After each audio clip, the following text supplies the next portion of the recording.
Hare Krishna.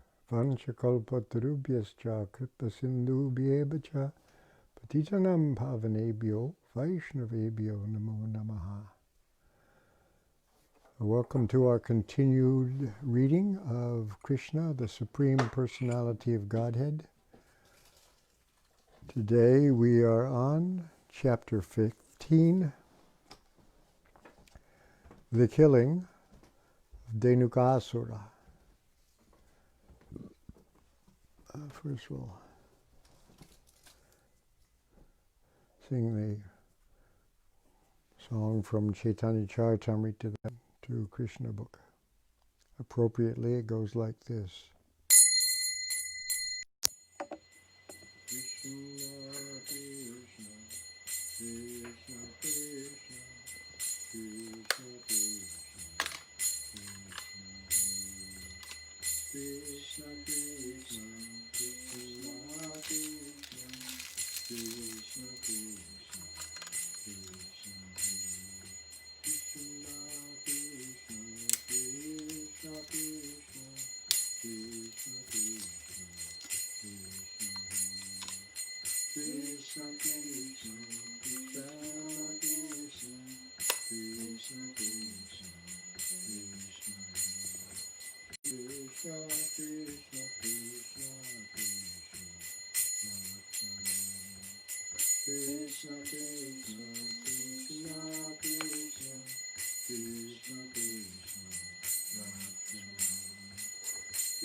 Krishna, the Supreme Personality of Godhead, the killing of Dhenukasura, chapter 15.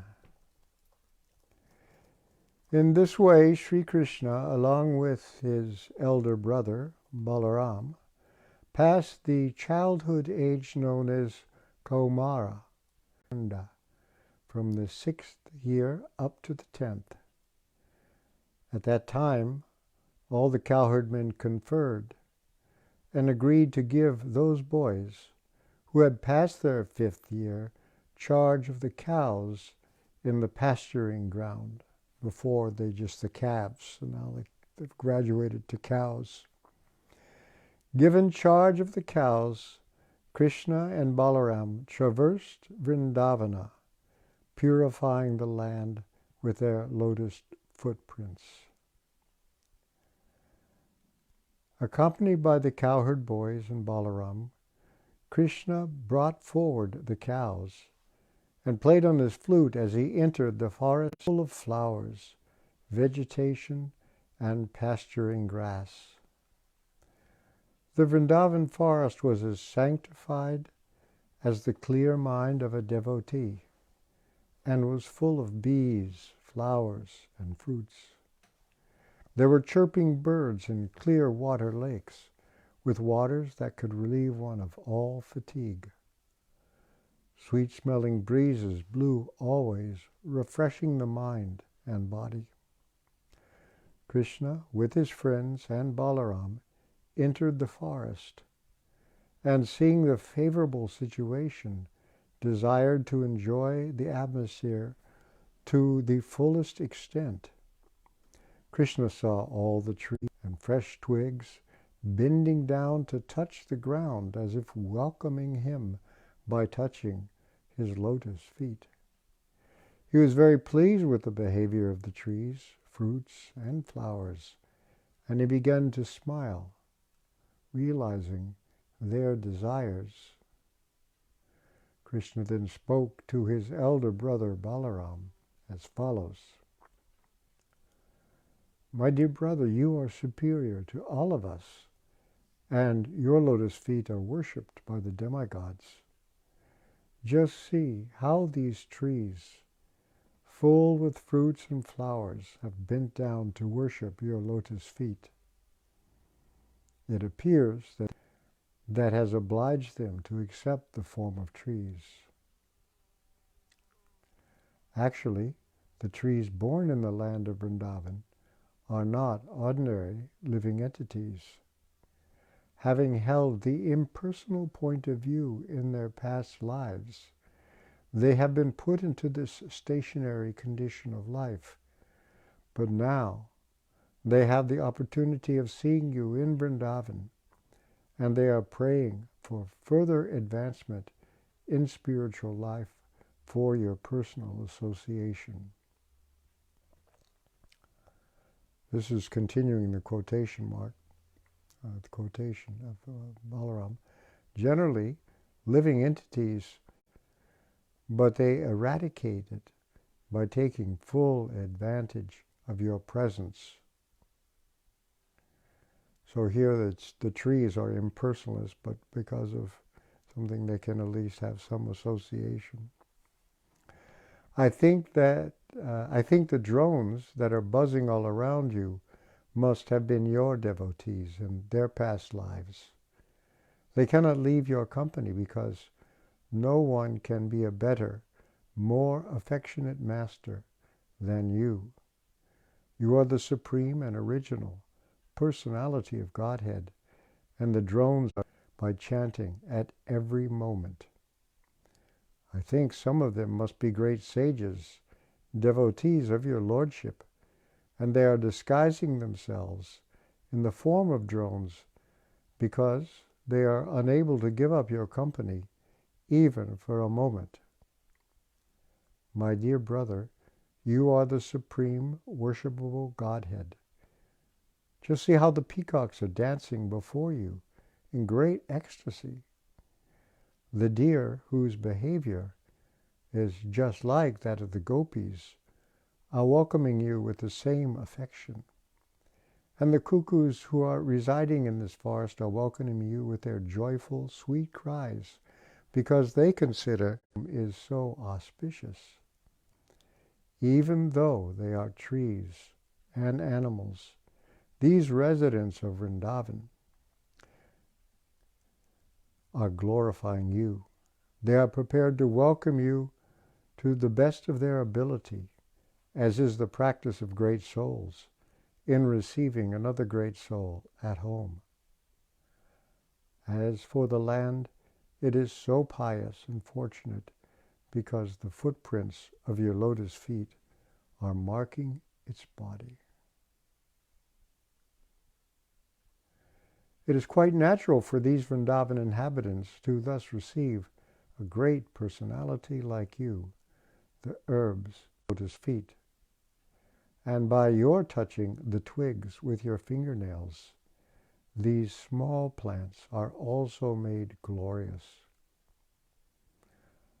As for the hills and the rivers, they too are now glorious because you are glancing at them. Above all, the damsels of Vraj, the gopis, are the most glorious because you embrace them with your strong arms, being attracted by their beauty. In this way, Lord Krishna and Balaram began to enjoy the residents of Vrindavan to their full satisfaction on the bank of the Jamuna. In some places, Krishna and Balaram were accompanied by their friends. The boys were singing, imitating the humming sound of the drones, and accompanying Krishna and Balaram, who were garlanded with forest flowers. While walking, the boys sometimes imitated the quacking sound of the swans in the lakes, or when they saw the peacocks dancing, they imitated them before Krishna. Krishna also moved his neck imitating the dancing and making his friends laugh. The cows taken care of by Krishna had different names, and Krishna would, hearing Krishna calling, the cows would immediately respond by mooing, and the boys would enjoy this exchange to their heart's content. They would all imitate the sound vibrations made by different kinds of birds, especially the chakoras, peacocks, cuckoos, and bharadwajas. A bharadwaja is some kind of grouse, actually. I looked it up.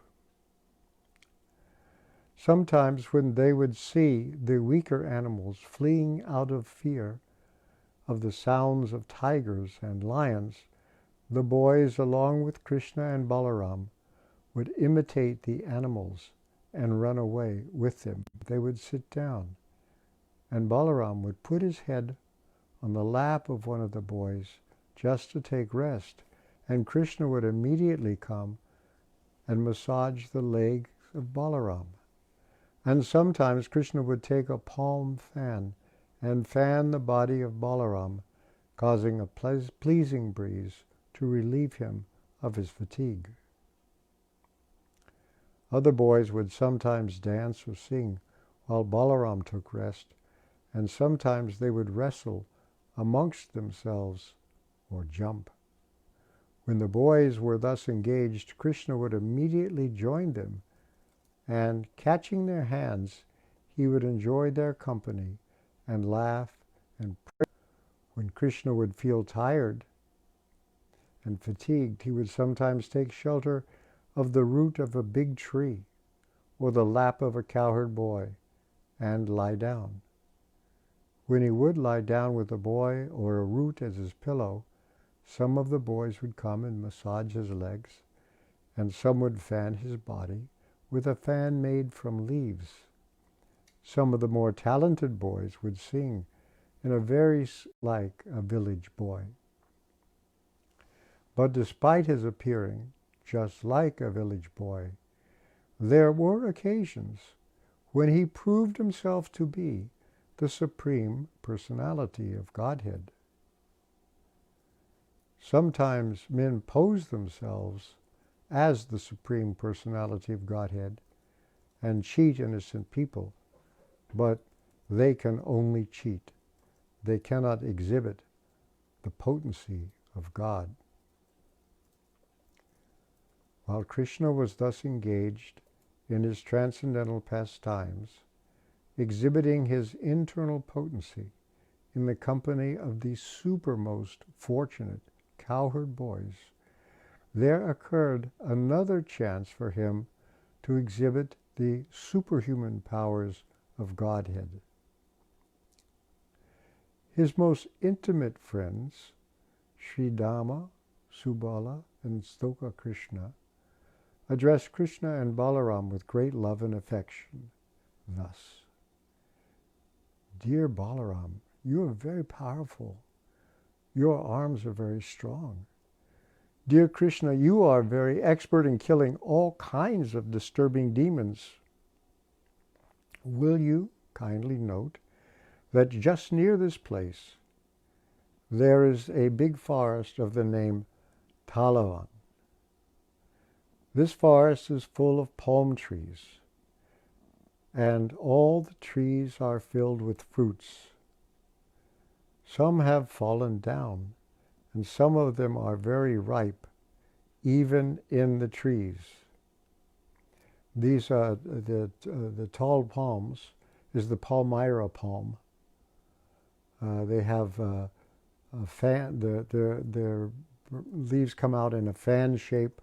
Each is like a sword blade, and they also have little round fruits hanging onto them.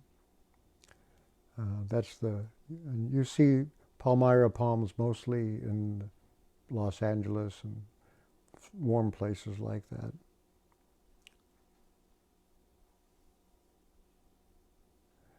Anyway, this forest is full of palm trees, and all the trees are filled with fruits. Some have fallen down, and some of them are very ripe, even in the trees. They mean some of the fruits have fallen down. It is a very nice place, but because of a great demon, Dhenukasura, it is very difficult to go there. No one can reach the trees to collect the fruits. Dear Krishna and Balaram, this demon is present there in the form of an ass. And he's surrounded by similar demon friends who have assumed the same shape. All of them are very strong, so it is very difficult to approach this place. Dear brothers, you are the only persons who can kill such demons. Other than you, no one can go there for fear of being killed.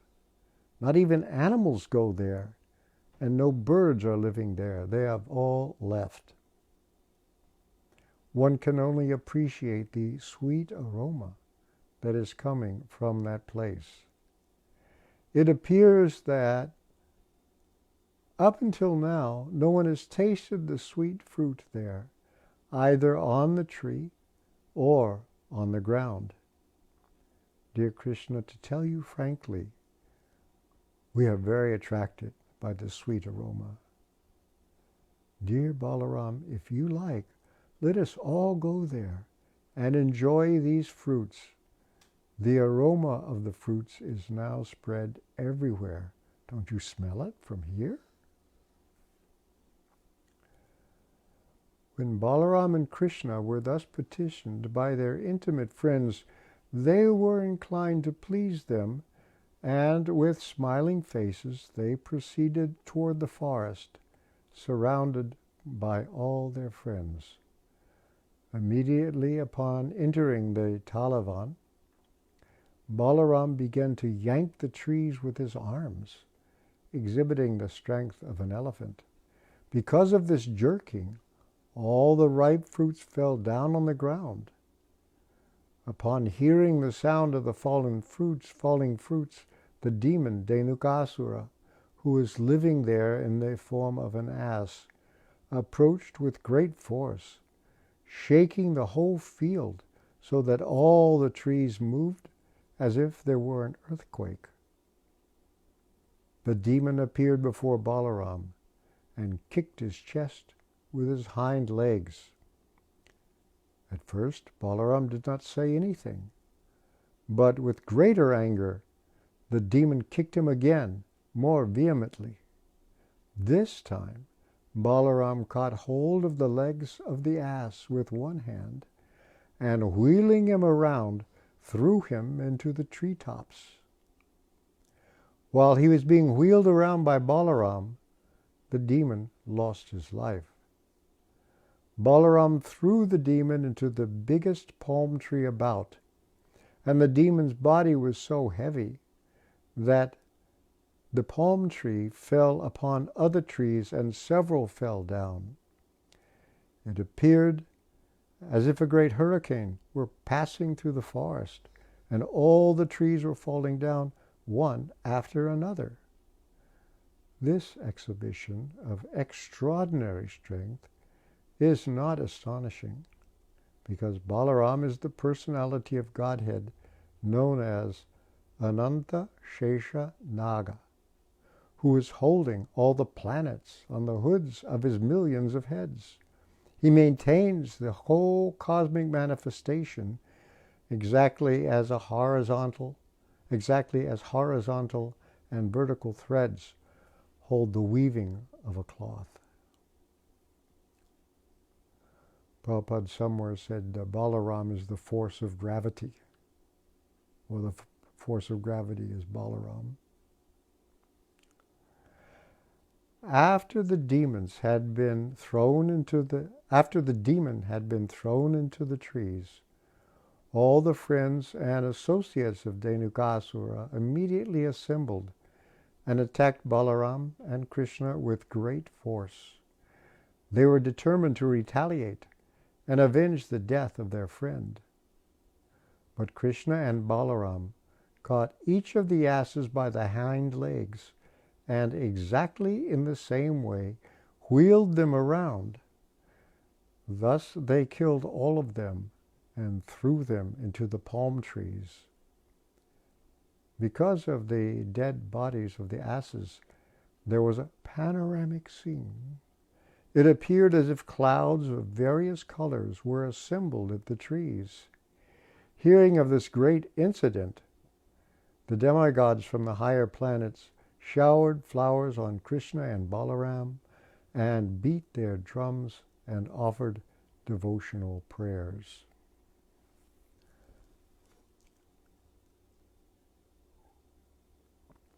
A few days after the killing of Dhenukasura, people began to come into the Talavan forest to collect the fruits.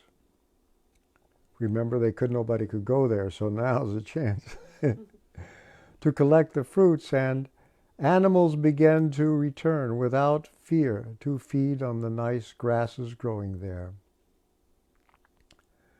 Just by chanting or hearing these transcendental activities and pastimes of the brothers, Krishna and Balaram, one can amass pious activities.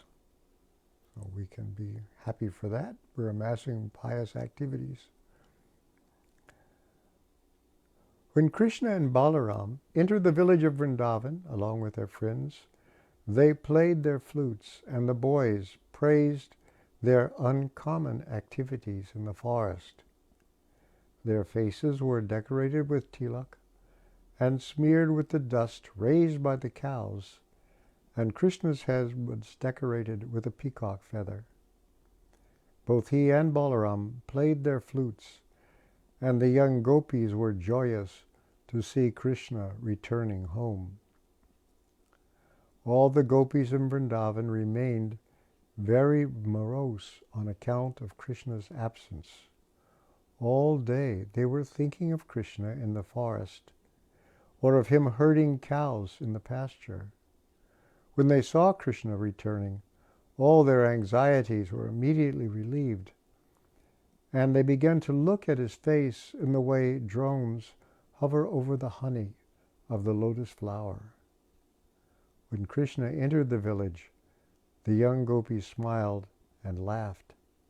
Krishna, who was playing the flute, enjoyed the beautiful smiling faces of the gopis. Then Krishna and Balaram were immediately received by their affectionate mothers, Yashoda and Rohini, who, according to the time's demands, began to fulfill the desires of their affectionate sons. Simultaneously, the mothers rendered service and bestowed benediction upon their transcendental sons.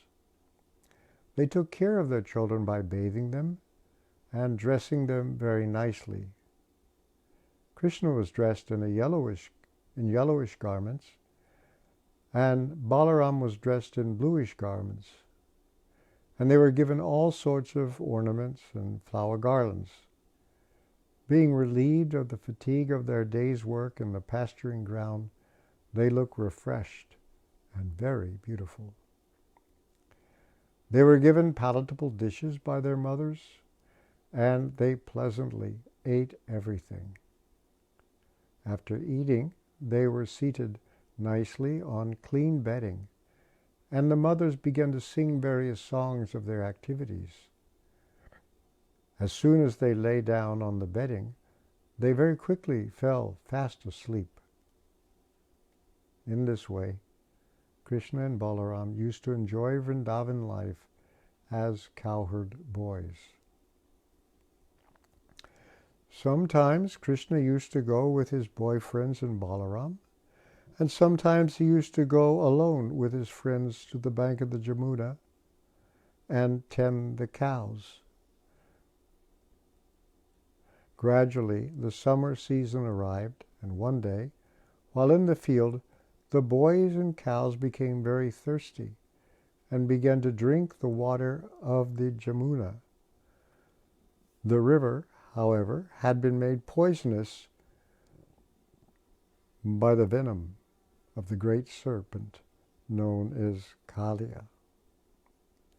Because the water was so poisonous, The boys and cows became visibly affected immediately after drinking.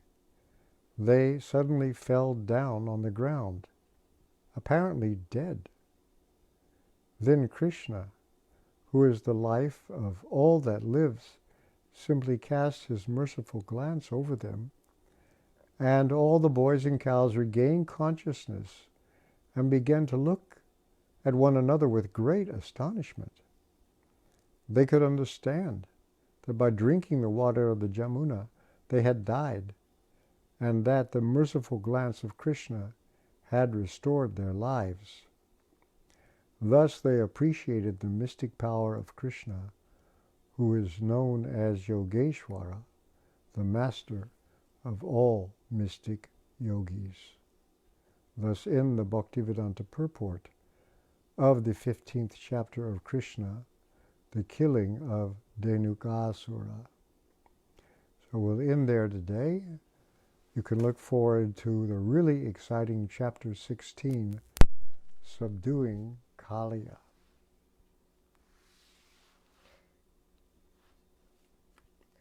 Thank you very much for that reading, and if anybody has a question or just some part of the story that struck them, a comment, anything to kind of bring out the story more, please go ahead and share that in the comment section there, and it will be read out loud. Just because we were doing this earlier as we're waiting for some thoughts and reflections to come back, I thought to look at Bhaktivinoda Thakur's reference to what Dhenukasura represents. Mm-hmm. Yeah. So Bhaktivinoda Thakur says, Dhenukasura represents ignorance of knowledge of the soul through gross materialistic intelligence, or jackass-like foolishness. When we read about Krishna killing the demons, that also, if there's any of that inside of us, it helps get rid of it. Yeah, the ignorance of knowledge of the soul, right? And there's a little bit more here. According to the Garga Samhita, in his previous life, he was a son of Bali Maharaj named Sahasika. Sorry, there's no diacritics, I'm not quite sure. He offended Durvasa Muni by disturbing him when the Muni was meditating, by making a lot of noise while he was enjoying the 10,000 women on Mount Gandhamandana. Durvasa cursed him to become an ass, saying, "Fool, ass-like person, become an ass." O demon, after 400,000 years in transcendental circle of Mathura in the sacred forest of Talavan, you will attain liberation by Lord Balaram's hand. He could not be killed by Krishna because he had given his word to Prahlad Maharaj that he would not kill any of his family members. Interesting. The backstories. The backstories, exactly.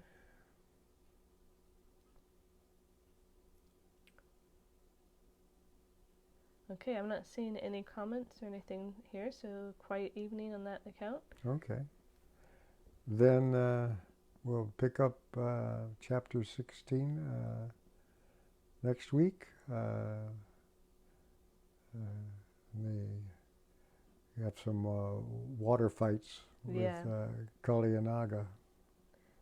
Gaurashakti Prabhu just mentioned, he said, kill a demon, have a palatable dish cooked with love by a mother, sing some songs, and then fall asleep in some nice bedding. Sounds like a great day. Yeah, and a good life. And Ekanta Bhakti says, thank you, Gurudev. Welcome. Thank you, Krishna. Okay, we'll see you all on Sunday. And just one little announcement to throw it out here. We might be switching to fall in line with everybody else and maybe starting to do things on Zoom more often than Facebook Live. So stay tuned for that and feel free to give feedback if that's the direction that would be helpful to most people. And Adi Devi says, thank you so much, Gurudev. Thank you, Krishna. Okay. Thank you. Until next time.